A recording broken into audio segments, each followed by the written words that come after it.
تحمل اور برداشت کے لوگ ہیں.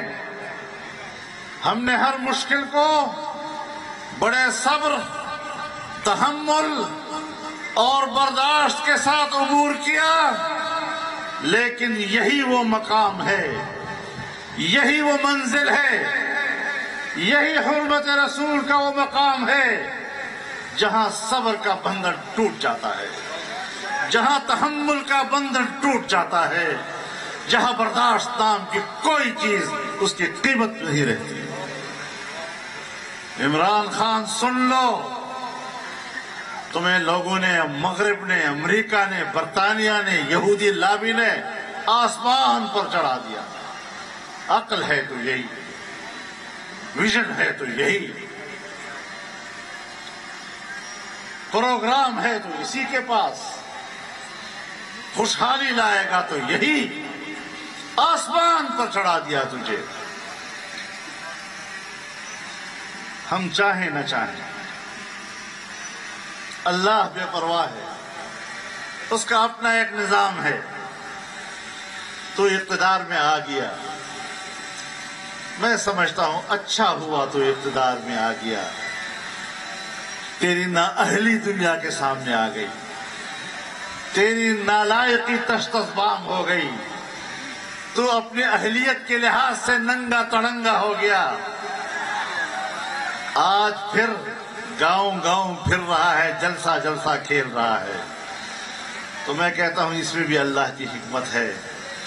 پہلے آپ کارکردگی کے لحاظ سے نااہل ثابت ہوئے، آج تم انشاءاللہ دماغی لحاظ سے بیمار ثابت ہو کر رہو گے. دنیا کو دکھائے گا کہ یہ ذہنی بیمار، یہ دماغی بیمار، یہ پاکستان میں سیاست کر رہا ہے. کمبخت تیری وجہ سے پاکستان کی سیاست بدنام ہو گئی، اس کی ویلیو گر گئی. مرد آباد، نشائی نیازی، نشائی نیازی، مریض نیازی، بیمار نیازی، بیمار نیازی. لیکن میں آپ کو متنبہ کرنا چاہتا ہوں کہ جہاں یہ نااہل اور یہ ذہنی بیمار، وہاں پر ایک فتنہ بھی ہے. ایسے پیروکار اس نے پیدا کر لیے ہیں کہ اگر وہ اللہ ہونے کا دعویٰ کرے تو کہتے ہیں ہم پھر بھی ان کے ساتھ. نعوذ باللہ. خود کہتا ہے اللہ نے جو پیغام پیغمبر کے پاس پہنچایا اس نے لوگوں تک پہنچایا، تم بھی میرا پیغام لوگوں تک پہنچاؤ. کبھی خود کو اللہ کے ساتھ برابری پہ، کبھی خود کو پیغمبر کے ساتھ برابری پہ. اور اس کے پیروکار کہتے ہیں کہ اگر وہ نبوت کا دعویٰ کر لے تب بھی ہم ان کے ساتھ ہیں. نعوذ باللہ، نعوذ باللہ، نعوذ باللہ. گستاخ نیازی پہ، گستاخ نیازی پہ، گستاخ نیازی پہ، بد اخلاق نیازی پہ، بد کردار نیازی پہ، بد کردار نیازی پہ. کبھی کہتا ہے اللہ نے پیغمبر کی تربیت کی، اس کو بنایا نبوت کے لیے، آج وہ میری بھی تربیت کر رہا ہے. لعنت. اس فکر اور اس سوچ کا آدمی پاکستان میں سیاست کرے گا. اسے کہتے ہیں دجل. دجال دجل سے ہے، اور دجال بھی جب آئے گا تو اس کے ماتھے پر کافر لکھا ہوگا، لیکن اس کے دم سے بارش بھی ہوگی، مردے بھی زندہ ہوں گے، جہاں تھوک پھینکے گا وہاں سے سبزہ بھی اگے گا، کرامات بھی دکھائے گا. لیکن ہوگا دجال، ہوگا فتنہ. تو میں آپ کو اس فتنے سے بھی ڈرانا چاہتا ہوں اور متنبہ کرنا چاہتا ہوں کہ ہم خواہ مخواہ اس کے خلاف نہیں آئے میدان میں. اور آج کچھ لوگوں کے پیچھے پھر رہا ہے، ہماری طرح کی کچھ مذہبی رنگ والے لوگ، ان کو یہ دین سکھائے گا. جو مولوی بیچارہ اس قدر یتیم ہو جائے کہ اسے عمران خان کے سائے کی ضرورت ہو، اس کی یتیمی پہ رحم آتا ہے۔ مرد آباد سرکاری مولوی، سرکاری مولوی، درباری مولوی، درباری مولوی، نہیں اسرائیلی مولوی کہو یار۔ اسرائیلی مولوی، اسرائیل کا حامی، اسرائیل کا حامی، یہود کا حامی۔ لوگوں کو دین سکھائے گا، پتہ نہیں اپنی طہارت کرنی بھی آتی ہے یا نہیں آتی۔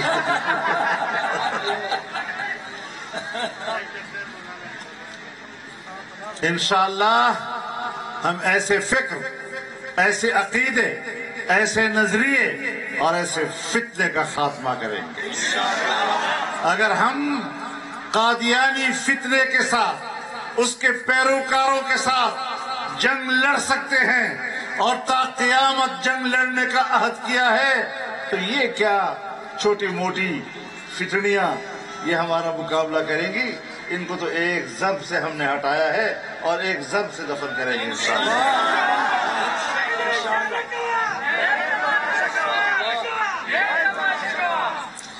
میرے محترم دوستو، ان کے جلسوں سے ڈرنا نہیں چاہیے، ان کے پیروکاروں سے بھی نہیں ڈرنا چاہیے۔ میری شرافت مجھے ان پر تبصرہ کرنے کی اجازت نہیں دیتی۔ بہت خوب، بہت خوب۔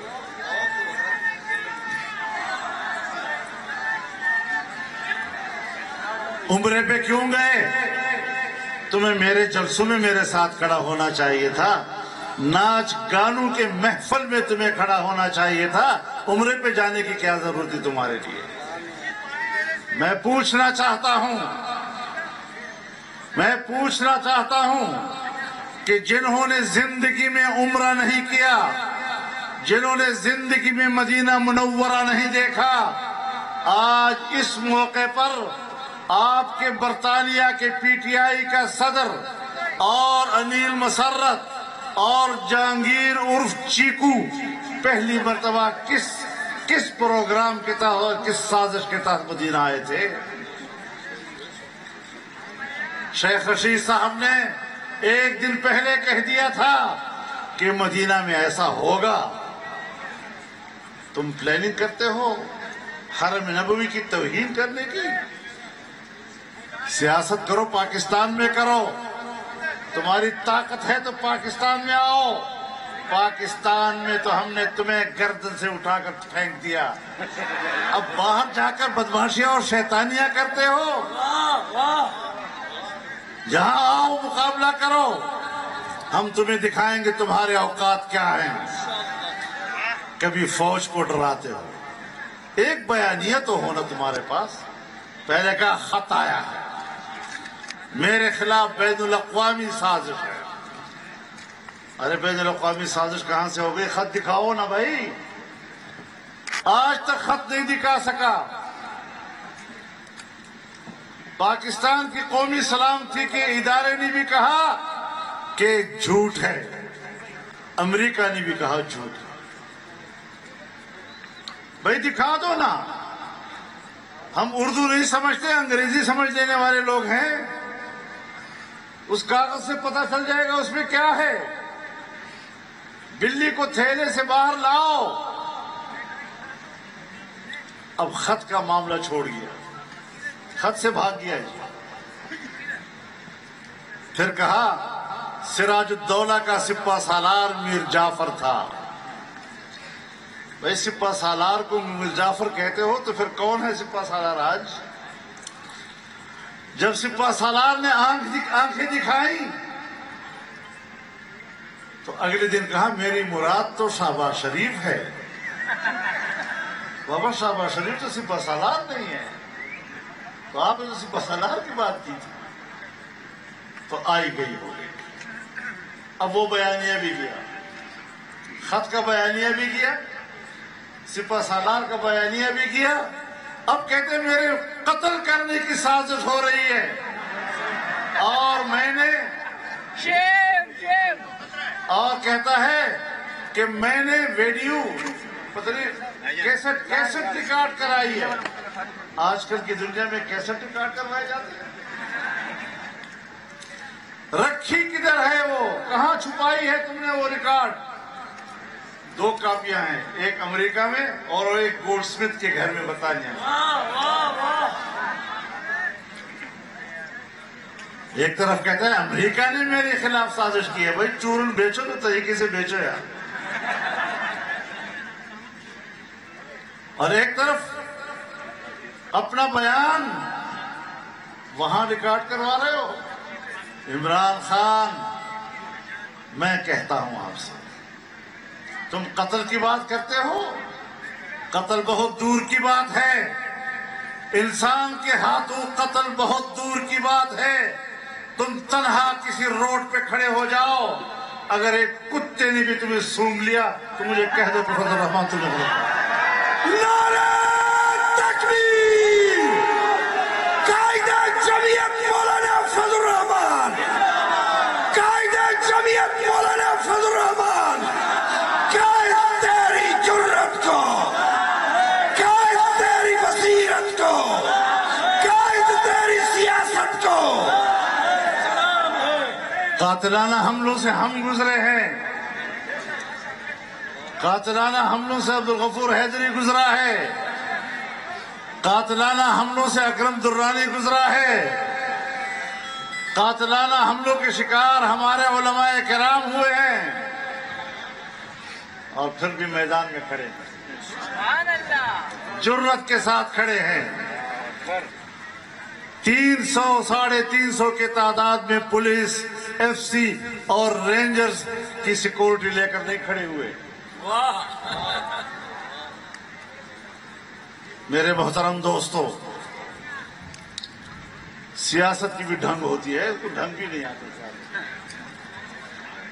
اور ملک کو کہاں پہنچایا.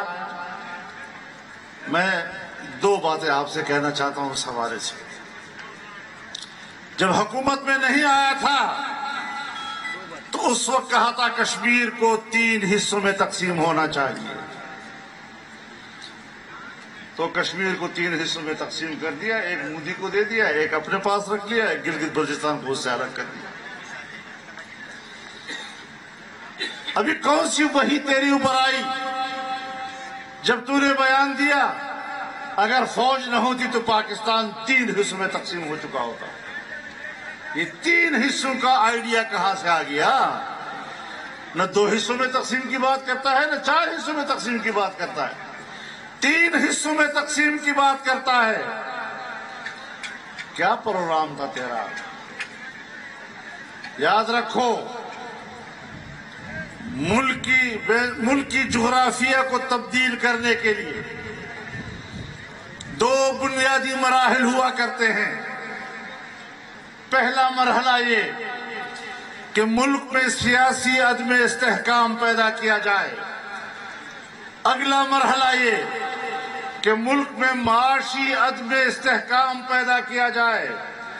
چنانچہ جب نواز شریف کی حکومت میں پاناما لایا گیا تو پاناما کیس کے ذریعے سے سیاسی عدم استحکام ملک میں لانے کی کوشش کی گئی. اور جب وہ مرحلہ گزرا تو عمران خان کے ذریعے سے معاشی عدم استحکام لایا گیا. یہ دونوں مرحلے پورے ہو گئے.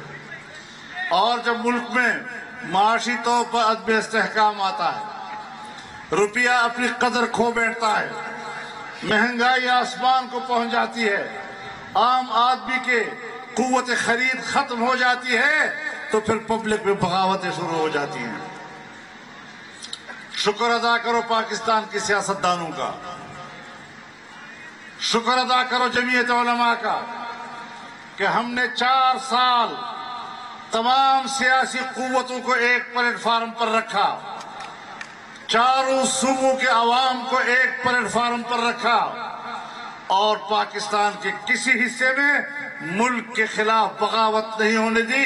میں نے پچھلی دفعہ اسلام آباد میں بھی آپ سے کہا تھا کہ میں پاکستان کے عوام کو سلام کرتا ہوں. ملک کے ساتھ ان کی وفاداری کو سلام کرتا ہوں کہ ان حالات میں بھی وہ ملک کے ساتھ کھڑے رہے اور بغاوت کا کوئی تعصب نہیں دیا۔ آج اقتدار سے علیحدگی کے بعد وہ در بدر پھر رہا ہے، صرف اس لیے نہیں کہ اقتدار سے محروم ہوا، اس لیے کہ کسی طرح میں پھر اقتدار میں آؤں اور اگر ملک بچ گیا ہے تو اس کا مکمل خاتمہ کر دوں۔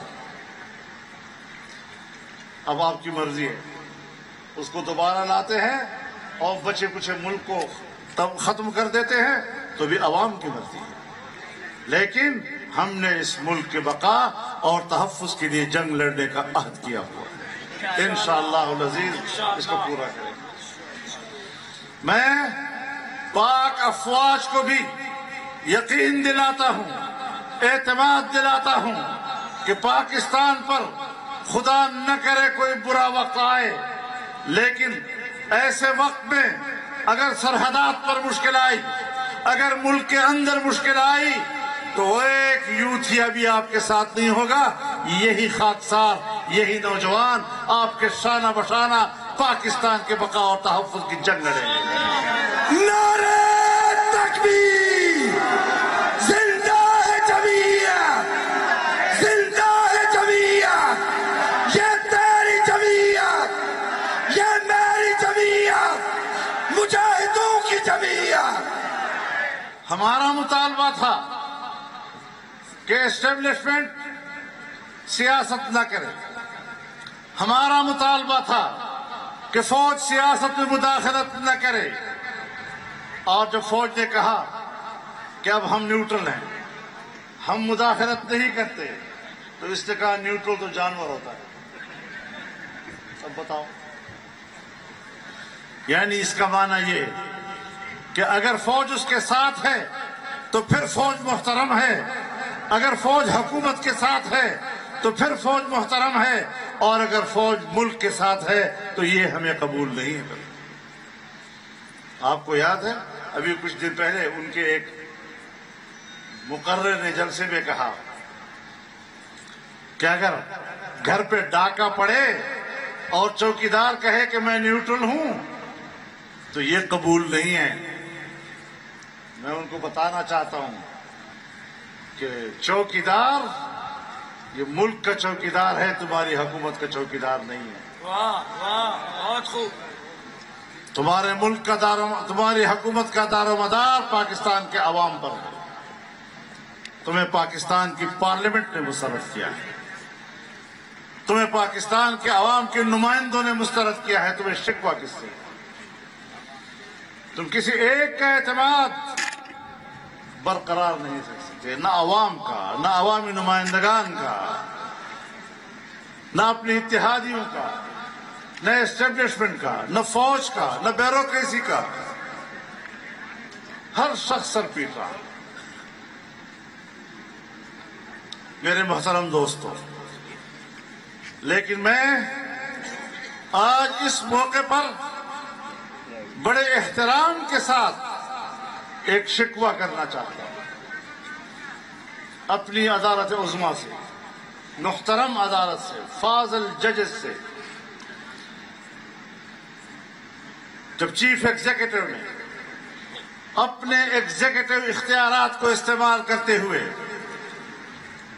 ایف آئی اے کے افسر کو یا افسروں کو تبدیل کیا تو آپ نے سو موٹو کیوں لیا؟ کس کے کہنے پہ لیا؟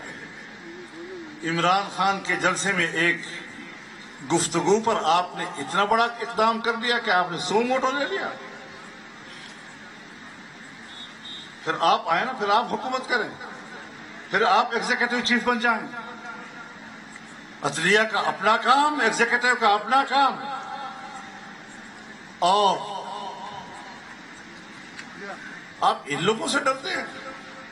یہ عدالت کے سامنے کھڑے ہو جائیں، اور اگر یہ مخلوق عدالت کے سامنے کھڑی ہو گئی پھر کیا کرو گے؟ پھر کیا کرو گے؟ عدالت آزادی کے ساتھ فیصلے کرے۔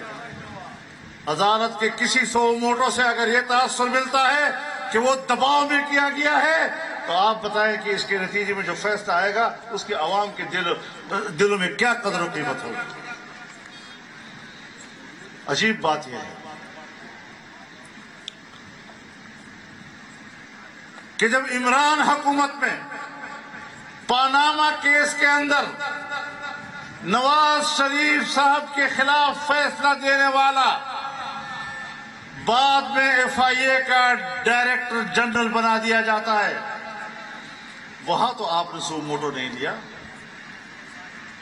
جب بشیر میمن نے چیخ کر انٹرویوز دی کہ مجھے بلا بلا کر کہتا تھا کہ آپ فلاں کے خلاف کیس کرو، فلاں کے خلاف کیس کرو، فلاں کے خلاف کیس کرو، اس ڈی جی کے اس چیخ پکار پر تو آپ نے کوئی سو موٹو نہیں لیا۔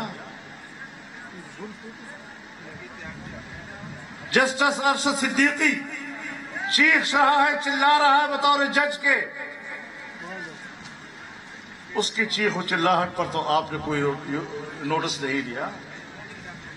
آج ایک بیان جلسے میں دے دیا اور آپ نے اس پر اتنا نوٹس لے لیا۔ ہمارے دلوں میں آپ کی بڑی قدر و منزلت ہے، آپ کے فیصلوں کو ہم توقیر کی نظر سے دیکھتے ہیں، آپ کی ہمارے نظروں میں عزت و آبرو ہے، لیکن ایسے اقدامات اگر آپ اپنے آپ سے کرتے ہیں، کوئی آپ سے رجوع نہیں کر رہا، تو پھر اپنی عزت و توقیر میں اگر آپ کمی کر رہے ہیں تو اس کے ہم ذمہ دار نہیں، پھر آپ خود ذمہ دار ہیں اس کی۔ یہ شکایت آج پبلک کے سامنے لانا میں نے ضروری سمجھا۔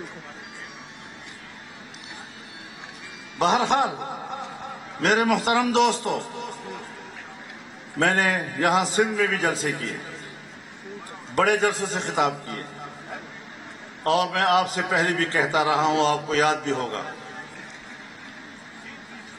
کہ مشکل یہ نہیں ہے کہ عمران خان نے ملک کو بٹھا دیا ہے،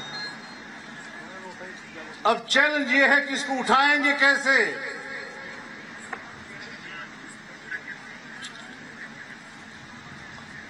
اب وہ جو بند ٹوٹا ہے تو آپ ہم سے کہتے ہیں کہ آج وہ اتنا بڑا بند آپ نے دوبارہ کیوں تعمیر نہیں کیا؟ ابھی تو وہ تباہی کرے گا۔ عمران خان کی حکومت کے پہلے سال ان کے اپنے ماہرین نے انٹرویوز دیے اور کہا کہ عمران صاحب کا پروگرام یہی ہے کہ روپیہ 200 روپیہ $1 تک جائے گا، یہ ان کا ایجنڈا تھا۔ آج اگر 200 پہ کیا ہے اس کے اپنے ایجنڈے کے تحت کیا ہے۔ ہم نے کنٹرول کرنا ہے۔ کس طرح کنٹرول کرنا ہے؟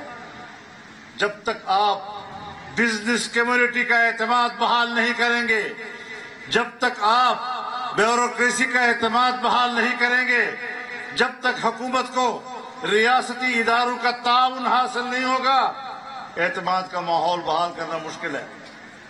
ابھی ہم نے اس کو ہٹایا ہے، اب 1 سال میں ہم نے ملک کو پٹڑی پہ ڈالنا ہے۔ کیسے چلیں گے؟ کس مشکل میں ہم سفر کریں گے؟ کس پگڈنڈی کے اوپر ہم نے چلنا ہے؟ اور اس ملک کو واپس اپنی حالت پہ لانے کے لیے ہاتھ پاؤں مارنے ہیں۔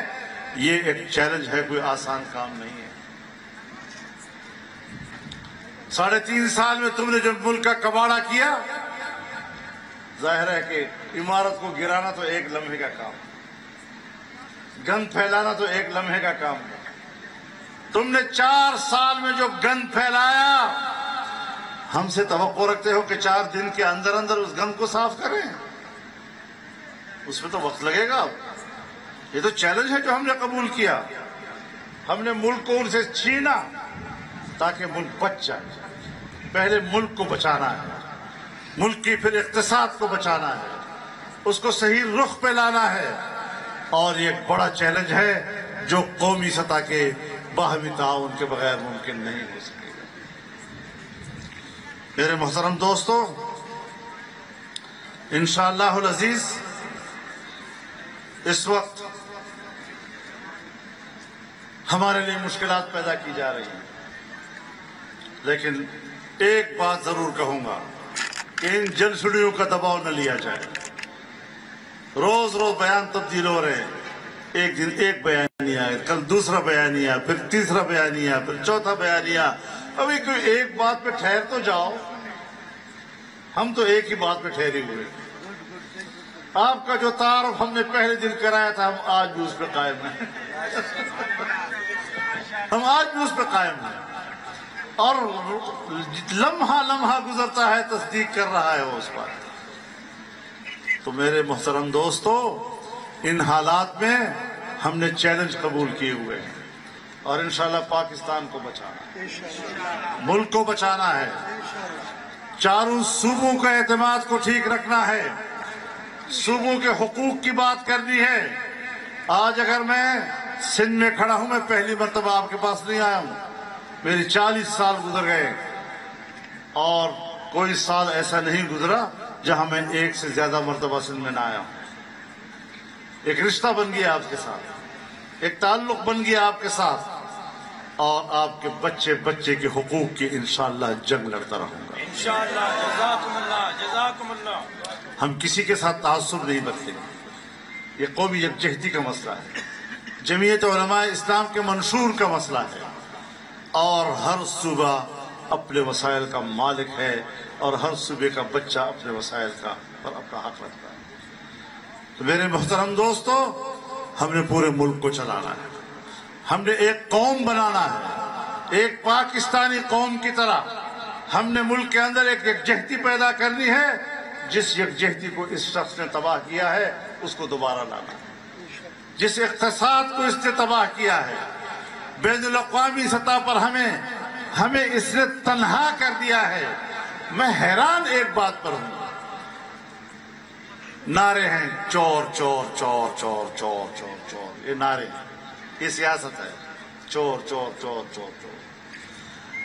بھائی نواز شریف چور ہے، شہباز شریف چور ہے، زرداری چور ہے، اس چور کو چین بھی پیسے دینے کو تیار، اس کو سعودی عرب بھی پیسے دینے کو تیار، اس کو IMF بھی قرضے دینے کو تیار، اس کو یورپ بھی پیسے دینے کو تیار، امریکہ بھی پیسے دینے کو تیار۔ اور یہ جو بنا ہوا ہے نا صادق اور امین، اس پر تو نہ چین اعتماد کرنے کو تیار ہے، نہ سعودی عرب، نہ امارات، نہ مغرب، نہ مشرق۔ ساری دنیا کہتی ہے اس کو پیسہ دے کر تباہ ہو جائے گا۔ چور نیازی مردہ آباد، چور نیازی، گھڑی چور نیازی، گھڑی چور نیازی، ہار چور نیازی، ہار چور نیازی، اور تماشا یہ ہے، حرامی نیازی۔ تماشا یہ ہے کہ اس ملک کے اندر انہوں نے چور چور کے نعرے لگائے جس ملک کے بادشاہ کی گھڑی کو اس سے خود چوری کیا تھا۔ اے توشا چور، اس قسم کی باتیں نہ کرو، ورنہ تم تو ہر لحاظ سے کنگال ہو، گھر سے بھی کنگال اور باہر سے بھی کنگال۔ نہ تمہاری کوئی اخلاقی کوئی قیمت ہے، نہ کوئی سیاسی قیمت ہے تیری۔ دنیا تمہیں جانتی ہے، تم پر اعتماد کرنے کو تیار نہیں۔ کیوں تیار نہیں؟ سوچو ذرا۔ میرے محترم دوستو، اس فتنے سے الگ ہو جاؤ۔ ہم ہمدردی کے ساتھ آپ سے بات کر رہے ہیں، ہم دعوت دے رہے ہیں کہ کوئی مسلمان پاکستان کی تباہی میں اس کے ساتھ شریک نہ ہو، ملک کی تباہی میں اس کے ساتھ شریک ہونے کے لیے کوئی تیار نہیں ہونا چاہیے۔ ہاں، میں جانتا ہوں، اتنا ضرور جانتا ہوں کہ ملک کے اندر ایک ایلیٹ کلاس ہے، اشرافیہ، ان کے گھروں میں ان کی آنٹیاں آنسو بہا رہی ہے عمران کے جانے پہ۔ وہی آنسو نہیں ہیں، پتہ چلتا ہے کہ کون کون سے خاندان ہیں اور کون کون سے گھرانے ہیں جو بین الاقوامی اس نیٹ ورک کے ساتھ وابستہ رہے ہیں، اور آج ان کے گھر میں ماتم ہے، ان کے گھر میں عجیب، واہ، نشاندہی ہو رہی، واہ۔ تو وہاں سے ہمیں پتہ چل رہا ہے کہ کہاں کہاں کس کس کی ماں مری ہے، اور لڑیں گے ہم انشاءاللہ، چھوڑیں گے نہیں اس بات کو انشاءاللہ۔ ورنہ لوگ کہتے ہیں آپ کی تو اب حکومت آ گئی ہے، اب آپ کو جلسہ کرنے کی کیا ضرورت ہے؟ ہم کہتے ہیں وَقَاتِلُوهُمْ حَتَّى لَا تَكُونَ فِتْنَةٌ، فتنے سے لڑنا ہے۔ جب تک فتنے کو دفن نہیں کریں گے، جب تک سمندر برد نہیں کریں گے، انشاءاللہ یہ نظریہ، یہ پرچم، یہ حق بلند رہے گا۔ 200 سال سے انگریزوں کے خلاف سربلند یہ پرچم لہراتا لہراتا آج پاکستان کے نوجوان کے ہاتھ میں ہے، اور انشاءاللہ منزل حاصل کر کے رہے گا۔ اللہ ہمارا مددگار ہو، اللہ ہمارا حامی و ناصر ہو۔ میں آپ کو اس کامیاب جلسے پر ایک مبارکباد دیتا ہوں۔ وآخر دعوانا